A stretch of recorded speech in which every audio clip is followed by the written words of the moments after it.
Hello, how are you today? Do you want to dive into a book that might just surprise you, whether it becomes your next favorite or one you might skip? Let's find out what readers are saying about it. Cherie, who has 186 likes, says 4.5 stars. Spoiler-free review. Grief is a relationship. It's the way we figure out how to keep loving them even though they're gone. And in order to do that, we have to keep on going. And going and going, and this journey through grief, it's what we do for the great loves of our lives.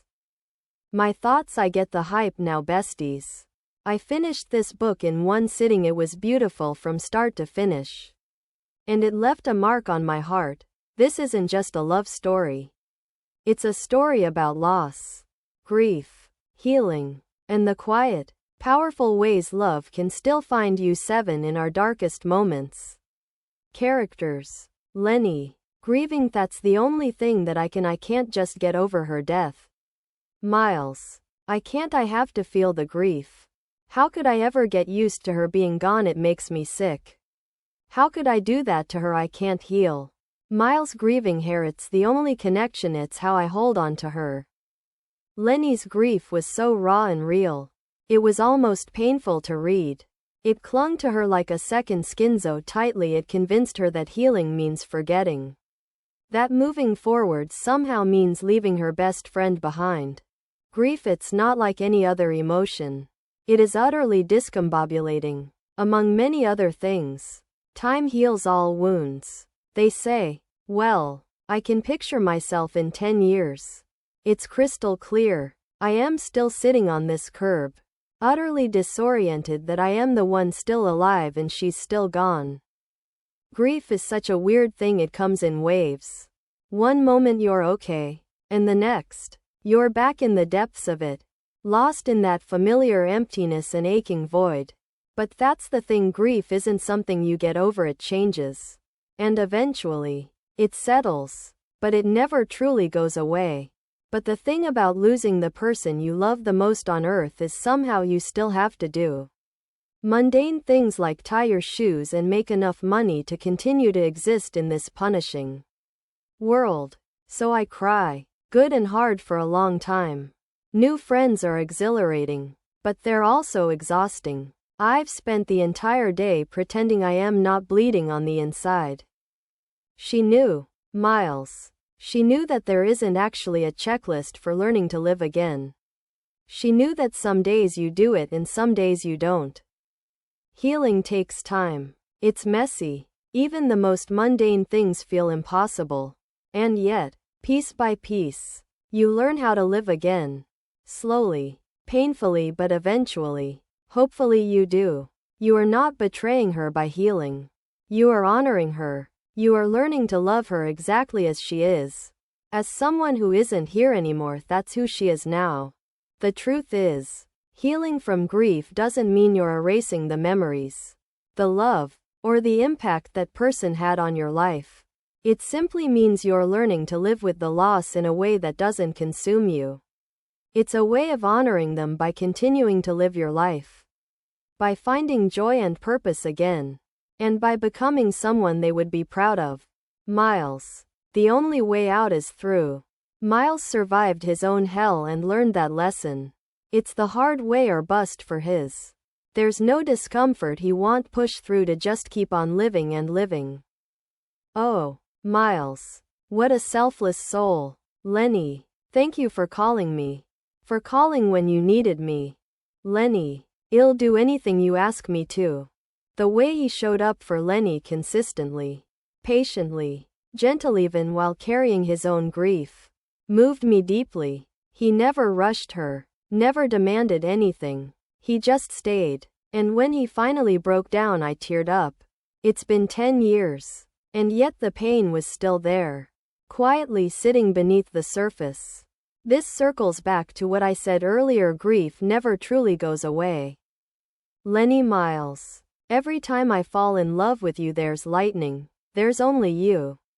Lenny. Every time it's just you. The slow burn between Lenny and Miles was everything. Watching them grow from strangers to friends to lovers made it all the more meaningful.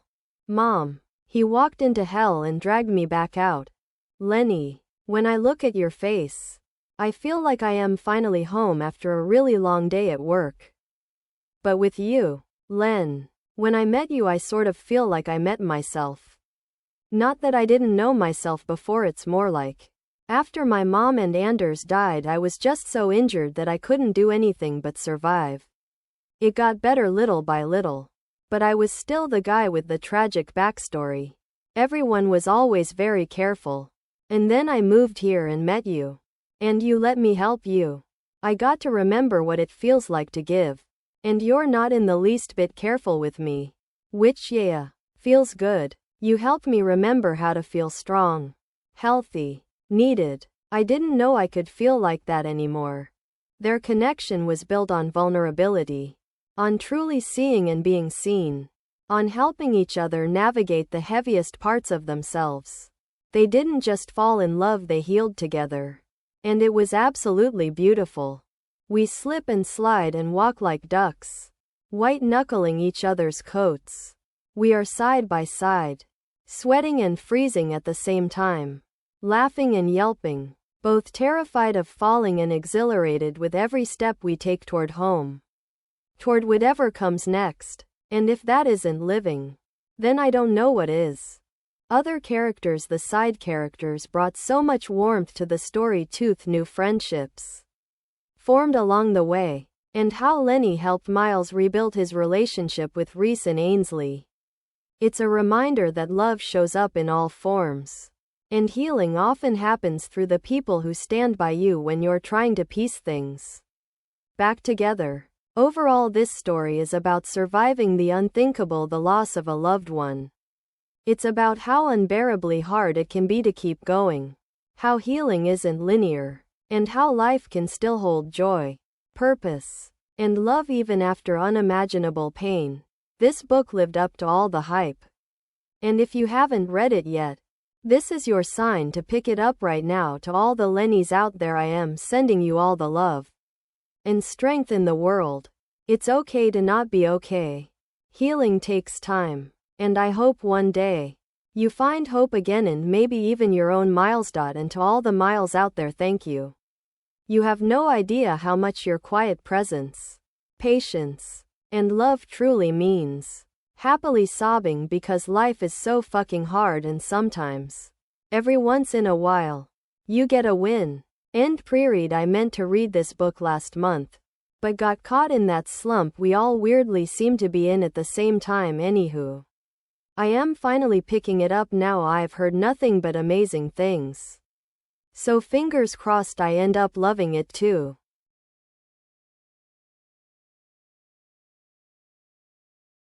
Sarah Caroley, who has 1,451 likes, says, "Oh, how sweet was this book. At least the second half. First impressions weren't great.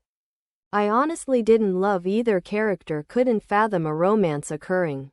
But then it made sense. Lenny's in no shape for anything romantic and needs an anchor of some sort. In comes Miles. He's been through firsthand what Lenny's currently feeling. The way he guides helps her. I ended up loving their relationship. Was so slow burn, but seeing them connect in a very personal way I really enjoyed.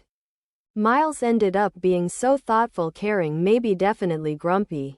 But the development was there. Lenny was so awkward, cringy, lol, but getting to know her and her personality, I had to just let her do her. I also absolutely loved the way the author handled grief. Knowing it's never gonna leave you, but it can get easier some days. How a companion to relate to and lean on may help the pain. I also love the way the author describes feelings, moments, so much showing rather than telling, and it was wonderful. Lenny, when I look at your face, I feel like I am finally home after a really long day at work. Grief is a relationship," he continues. "It's the way we figure out how to keep loving them even though they're gone. And in order to do that, we have to keep on going. And going and going. He treats you well, Mom. He walked into hell and dragged me back out."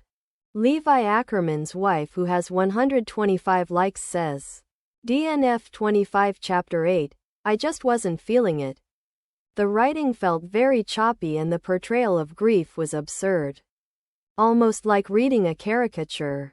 I went in expecting a tearjerker and a roller coaster of emotions. But instead I was bored and detached at every word of the book. Many thanks to Random House Publishing Group, Random House Dial Press Trade Paperback, and Cara Bastone for the Advance Readers Edition. Ray, who has 184 likes, says, 5-star C. Truly have no words for this book. Where do I even start? I cried a whole bucket, screamed my lungs out, and laughed my ass off. This is my first book written by Cara Bastone, and let me tell you that she just gained a forever reader. I requested for an EARC of this because of its title, cover, and description, even though I was scared of it because I know it'll make me cry. Nonetheless, I am here to stay and wait for more of her words. There's only you, Lenny. Every time it's just you, Lenny. She's truly such a well-rounded character. How she goes through her grief can really be relatable to a lot of people. Losing someone so important to us can really make us feel lost for the longest time, and losing the sight of other people who's there for us is an inevitable scenario. You can see how it took a toll on her because they've been best of friends for as long as they can remember, and she wasn't even gone all of a sudden. It happened slowly that Lenny remembered everything that happened. Her grief was written so realistically, and it would make anyone who's grieving feel so seen. He treats you well, Mom. He walked into hell and dragged me back out. Miles. I can't imagine how much he has to go through in order for him to consider himself as an expert in handling grief. It must be been so tough on him because it really seemed as if he knows the way around it. Imagine how long it took him for him to be able to handle his grief without having his present self with his past self when he needed that version of himself the most. He was so dependable, loyal, and the biggest help to Lenny. The way he struggled and tried to connect to his Reese and Ainsley made me so sad, but to be able to read the progress of their relationship really put my heart at ease because he deserves all the love. Life is so fucking hard sometimes. Every once in a while, you get a win. I remember seeing something that says how grief is weird because you haven't cried about it for months, then it'll just hit on a random day and the pain feels so fresh as if it happened yesterday. It was truly showed in this book because there were moments that she thought that she was living again, but when she's alone with her thoughts, it'll come right back, catching up to her to make her feel that it's there and her best friend is dead and not coming back. Overall, this book is truly everything to me. It is definitely engraved in my soul, and I'll remember this as one of the great loves of my life. I had high expectations for this because of how beautiful the cover is, and it did not disappoint. Every tear I cried from this book was definitely worth it because it also made me so happy. This book was written to perfection. Thank you to NetGalley, Random House Publishing, and the author for the arc in exchange of my honest review. Pre-read reading another arc. I honestly can't believe I received a copy of this book. But I am so happy I got it. This is my first book of Cara Bastone and I have read nothing but great reviews about this one, so I am expecting to enjoy and love it as well. Niloufar Ozmekik, who has 122 likes, says, after seeing this cover, like a serene painting you'd happily hang in your living room to feel peaceful and genuinely happy, and reading this beautifully written, heartfelt story of grief, friendship, and slow burn romance featuring the most huggable book boyfriend, Miles. I had no choice but to give this book 5+ Staten Island fairy stars. I enjoyed the author's Ready or Not, but I absolutely loved this book even more. It has already secured a guaranteed spot in my top 5 highly recommended romance reads of the year. The blossoming friendship between Miles and Lenny, aka Helena, blame her family for their eccentric naming choices, and thank Lou for nicknaming her Lenny as they bond over grief and work through the living again. Checklist will embrace your heart with sweetness and stir your emotions deeply. Anyone who has lost a loved one will resonate with these characters. and I found it easy to connect with their journey.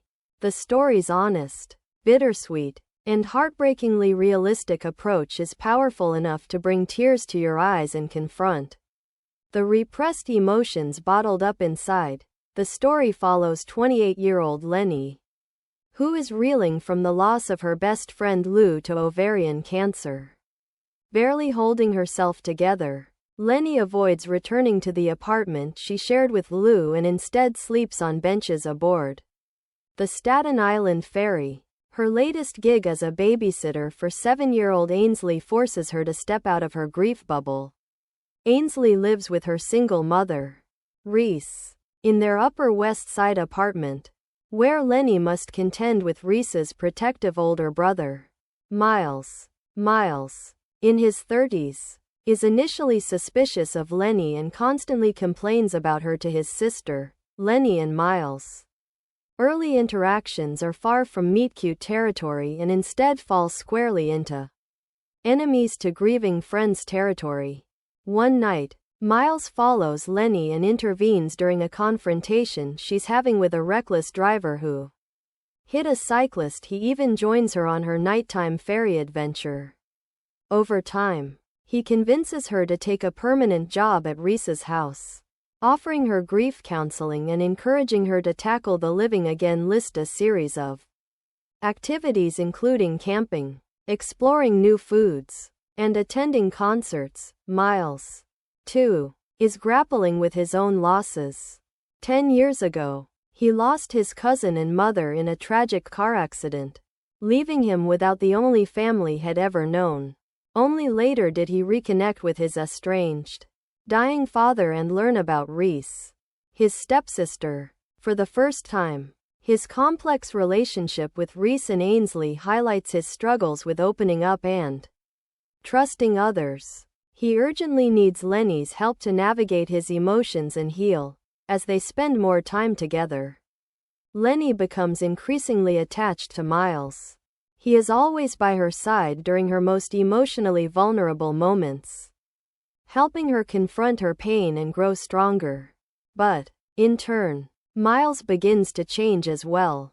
With Lenny's influence, he learns to open his heart to his newfound family and new friendships. Can Lenny's suffering ever truly end? Or will she remain trapped in her grief with the unhealed wounds Lou left behind? And, most importantly, do her growing feelings for Miles risk betraying the memory of her best friend? Overall, this book is like the most comforting, soothing blanket you'll want to wrap around yourself and never let go. It's heartwarming yet emotionally triggering at times, gently pushing you out of your comfort zone to confront your feelings with honesty. I believe everyone needs their own someone they can trust wholeheartedly. A huge thank you to NetGalley and Random House Publishing Group Dial Press Trade Paperback for providing me with a digital review copy of this brilliant book in exchange for my honest thoughts. Follow me on Medium.com to read my articles about books, movies, streaming series, astrology, Medium blog, Instagram, Facebook, Twitter.